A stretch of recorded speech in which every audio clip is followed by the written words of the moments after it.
अज्ञानतिमिरान्धस्य ज्ञानाञ्जन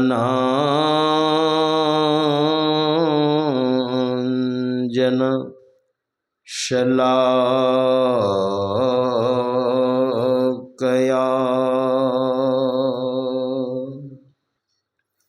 चक्षुरुन्मिलितं येन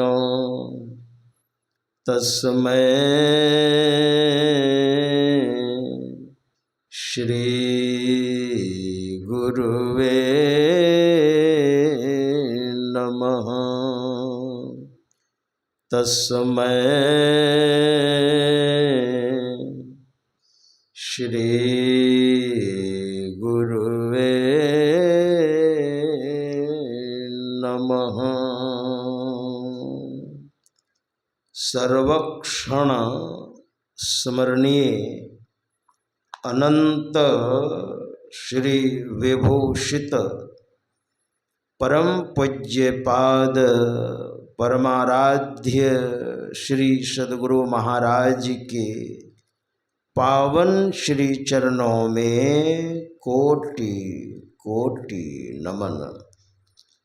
इन्हीं के मस्तिष्क एवं हृदय स्वरूप परम पूज्यपाद संत द्वय के पावन श्री चरणों में कोटि कोटि नमन। उपस्थित सज्जन वृंद प्रेम से और जोर से कहिए श्री सद्गुरु जी की जय। संत मत के नियमानुसार प्रातःकालीन सत्संग में जो अभी सद्ग्रंथ का पाठ सुन रहे थे उसमें ईश्वर के संबंध में हम लोग सुन रहे थे। ईश्वर के दो रूप होते हैं, एक सगुण और दूसरा निर्गुण निराकार। जैसे बर्फ है, बर्फ ये हो गया सगुण। बर्फ को आप छू भी सकते हैं, उसको आप पकड़ भी सकते हैं, लेकिन वही बर्फ अगर गल जाए, पानी बन जाए तो पकड़ सकिएगा? स्पर्श होगा मगर पकड़ नहीं सकिएगा। उसी तरह से परमात्मा, और जिन्होंने परमात्मा को प्राप्त कर लिया है वे भी वैसे ही हो जाते हैं। शरीर में हैं तो शरीर को आप स्पर्श कर सकते हैं, चरण सद्गुरु के दबा सकते हैं, लेकिन शरीर जब छूट जाएगा तो परमात्मा में निर्गुण निराकार हो जाएंगे। अभी श्रावण पूर्णिमा आने वाली है। श्रावण पूर्णिमा आज तारीख कितनी है? 27 तारीख है। संभवतः 28 या 29 को श्रावण पूर्णिमा है। इसमें रक्षाबंधन का बड़ा महत्व है। रक्षाबंधन, और इस रक्षाबंधन की महिमा कितनी है, और ये रक्षाबंधन कब से आ रहा है, कोई बता सकते हैं? ये पौराणिक ग्रंथों में वर्णन है। बहन भाई को राखी बांधती है और भाई बहन को दक्षिणा भाई देते हैं बहन को। वह भी अपनी बहन नहीं, धर्म की बहन धर्म के भाई के हाथ में राखी बांधती है। एक प्रसंग बड़ा सुंदर है। यही परमात्मा सगुण साकार रूप धारण करते हैं। परमात्मा को जब आवश्यकता पड़ती है, उदाहरण इसका है, बेप्रधेनु सुर संत हित लीन मनुज अवतार। रामायण की पंक्ति। निज इच्छा निर्मित तनु, लेकिन उनका वास्तविक स्वरूप क्या है? माया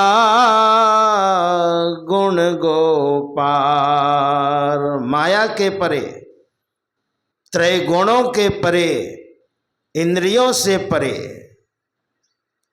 तो सावन पूर्णिमा सतयुग से चले आ रहा है। सावन पूर्णिमा में जो रक्षाबंधन का जो पर्व है, बहन भाई को बांधती, ये सतयुग से आ रहा है। बड़ा सुंदर प्रसंग है। मैं आपको संक्षिप्त में और कहीं बृहद व्याख्या करके बताऊंगा कि भगवान ने एक बार वामन रूप धारण किया। वामन का मतलब 52 अंगुल के। हमारा जो शरीर है ना, ये 84 अंगुल के होते हैं। मनुष्य का जो शरीर होता है, अपनी अंगुली से 84 अंगुल के शरीर होता है। लेकिन भगवान जो आए इस धराधाम पर, वो 52 अंगुल के थे। कितने बड़े होंगे आप समझ सकते हैं। आवश्यकता पड़ी उनको आने की। कश्यप ऋषि के यहाँ माता अदिति, जो कश्यप ऋषि की 13 पत्नियां थीं, उसमें अदिति के पुत्र देवता हुए और दिति के पुत्र दैत्य हुए। पिता एक कश्यप ऋषि। तो ऐसा हुआ कि दैत्यों ने देवताओं की सारी संपत्ति छीन ली, स्वर्ग पर अधिकार कर लिया। तो अदिति ने अपने पति कश्यप ऋषि से कहा, पतिदेव, मेरे पुत्र देवता दर दर की ठोकरें खा रहे हैं और दैत्य ऐशो आराम की जिंदगी व्यतीत कर रहे हैं। तो आप हमको एक ऐसी संतान दीजिए कि दैत्यों की सारी संपत्ति लेकर मेरे पुत्र इंद्र को प्रदान करे। तो कश्यप ऋषि ने कहा, देवी, इसके लिए आपको पयोव्रत करना पड़ेगा। फाल्गुन मास में पयोव्रत करना पड़ेगा, यानी दूध पी करके ये व्रत करना पड़ेगा। और व्रत बताया, और व्रत के अंतिम में हवन करना पड़ेगा। भगवान प्रसन्न हो जाएंगे तो जरूर आएंगे।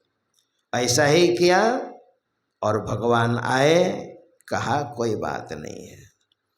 उस समय दैत्यों के अधिपति राजा बलि विश्वजीत नामक कोई यज्ञ किया था नर्मदा नदी के किनारे। एक दिन मैंने बताया था ना, सतलज, झेलम, ब्यास, चनाव, कावेरी, गंगा, यमुना, नर्मदा, ये सब नदियां हैं, पवित्र नदियां हैं। तो राजा बलि दैत्यों के अधिपति हैं और वे यज्ञ कर रहे हैं, विश्वजीत यज्ञ। वहीं वामन भगवान पधार गए, शुक्राचार्य आचार्य बन करके, और यज्ञ करवा रहे थे। दरवाजे पर गए, और जो यज्ञ करते हैं ना, वो बहुत दान पुण्य करते हैं। वामन भगवान गए और दरवाजे पर जाकर के कहा, भिक्षाम देहि भवतु। तो शुक्राचार्य ने कहा, बलि ये जो भिक्षा मांगने आए हैं ब्रह्मचारी, ये कोई साधारण नहीं है, इसलिए इसे भिक्षा नहीं देनी है। आंखें बंद करके देख लिया शुक्राचार्य ने। दैत्यों के गुरु थे शुक्राचार्य और देवताओं के गुरु बृहस्पति। तो दैत्यों के गुरु शुक्राचार्य जो यज्ञ करवा रहे थे, हवन हो रहा था, हरि ओम यज्ञेन यज्ञमयजन्त देवास्तानि धर्माणि प्रथमान्याः ते हनाकं महिमानः सचन्द्रयत पूर्वे साध्याः सन्ति देवाः स्वाहा स्वाहा स्वाहा। ओम त्र्यंबकं यजामहे सुगंधिं पुष्टिवर्धनम् उर्वारुकं बंधनान् मृत्युर्मुक्ष्यमामृतात् साकल्य लिया और स्वाहा। एकदम अंधाधुंध मंत्र चल रहा था और मंत्र का मतलब होता है बुलाना। तो भगवान प्रकट हो गए स्थूल रूप में, भिक्षाम देहि। और जैसे उठे ना भिक्षा देने के लिए कि मैं भिक्षा दूंगा, वैसे शुक्राचार्य ने रोक दिया, मत दो इसे भिक्षा, ये कोई 52-53 नहीं है ना, ये तो साक्षात विष्णु है। विष्णु छोटा सा रूप बना करके आया है। बलि 3 पग की ये याचना करेंगे और 2 ही पग में सब माप लेंगे, इसलिए इसे मत दो। बलि ने कहा, गुरुदेव यज्ञ का परिणाम, यज्ञ का नतीजा तो भगवान का प्रादुर्भाव ही है। यज्ञ का मतलब इसमें भगवान आए और इसलिए होता है, और भगवान आ गए हैं तो मानो मेरा यज्ञ सफल हो गया। और शुभ काम में आप हमको रोक रहे हैं। अगर शुभ काम में गुरु भी रोके ना, और सदगुरु कभी नहीं रोकेंगे शुभ काम में, और बाकी जो गुरु होते हैं ये लोग रोकेंगे, लेकिन शुभ काम में सदगुरु कभी नहीं रोकते। अब बताइए, ये दान देने के लिए जा रहे हैं। बलि दैत्य कुल में जरूर थे। भक्त प्रहलाद ने भगवान को स्थूल रूप धारण करने में उनको विवश कर दिया अपने भजन से, भक्ति से। और नरसिंह भगवान के रूप में आए, उनके पिताजी हिरण्यकश्यप को अंत कर दिया। उन्हीं के भक्त प्रहलाद के ही पुत्र थे विरोचन, और विरोचन के पुत्र थे बलि। दैत्य कुल में जरूर थे, राजा थे, लेकिन उनके अंदर भक्ति भावना थी, है ना। बलि के अंदर, बलि के दरबार पर